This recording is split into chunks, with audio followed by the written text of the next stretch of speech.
There are plenty of wonderful and horrendous things given to us by Western civilization. On the one hand, we have democracy, and the other, atomic bombs. In today's video, I want to talk about the most beautiful idea, in my opinion, that the West has given to the world, and that is individuality. My name is Martin, and welcome back to another video. Don't forget to like and subscribe if you enjoy my content. Now let's dive in. For the vast majority of mankind's history, the notion of individuality would be absurd. I mean, the environment simply didn't allow for this.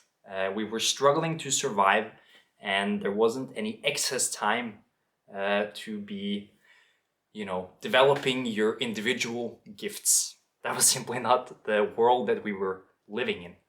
But then something changed when we discovered agriculture and started developing that, because then all of a sudden there were certain people that were allowed to specialize in certain areas, which you could say was the beginning of something that would be called individuality. Now, I want to preface individuality, in my mind, is the individual's ability to develop and flourish based on the inherent characteristics that he or she happens to possess. Like I said, there wasn't any room for this individual to flourish in a society where you were struggling to survive. I mean, you simply assumed the role to be able to allow for the survival of the tribe that you were living within. And glimmers of this individuality could also be seen in antiquity, where a privileged few were able to really flourish and develop their individual gifts. However, the masses of people were utterly neglected, and so there was no real individuality amongst everyone at all. And then something important happens at the advent of Christianity, when every person is considered sacred. Now this, I think, is a very important step in individuality being able to take place, because it's certainly a concept that individuality rests on. Now there is this wonderful work by poet W.B. Yeats that beautifully illustrates this, and it's called A Vision. And it has to do with what he calls masks, which are the masks that we put on in order to live. It is the mask, it's the costume that we put on, it is the role that we assume, or at least appear to assume, in order to go about our days. Now, Yeats speaks of two masks as an individual. The first is the primary mask, which is essentially the role that society expects you to play.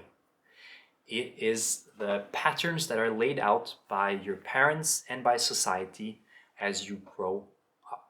And the second mask is the antithetical mask.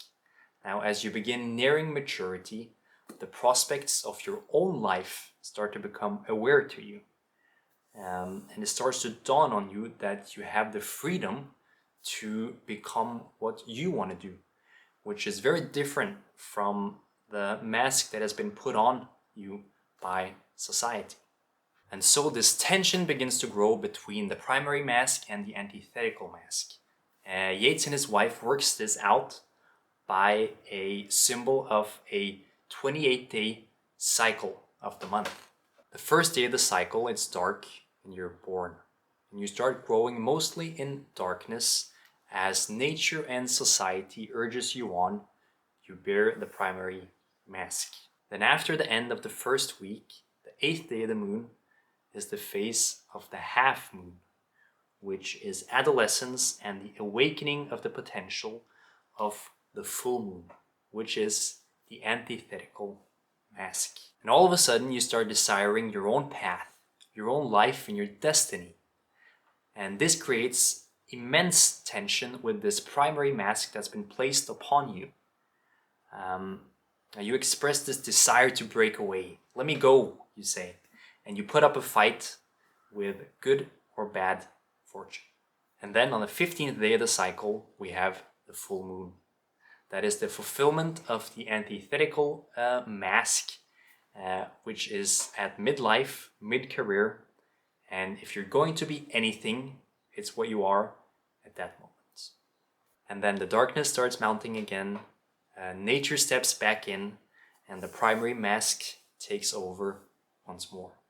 The remains of your individual life lessens and lessens for each passing day. Your time is now spent tending to doctors, sleep, etc. And then on the 28th day, death, extinction.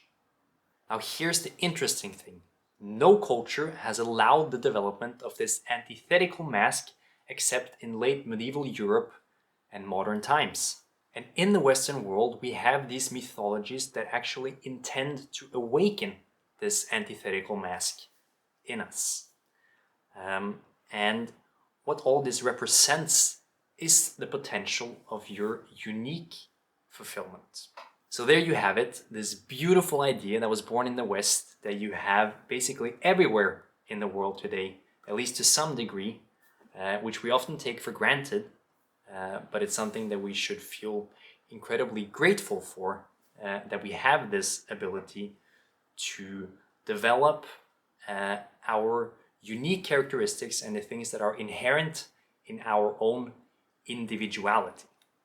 Thank you so much for watching the video. I hope you enjoyed it. I'd love to hear what you think is the greatest gift given by the East or the West down below. Have a wonderful day.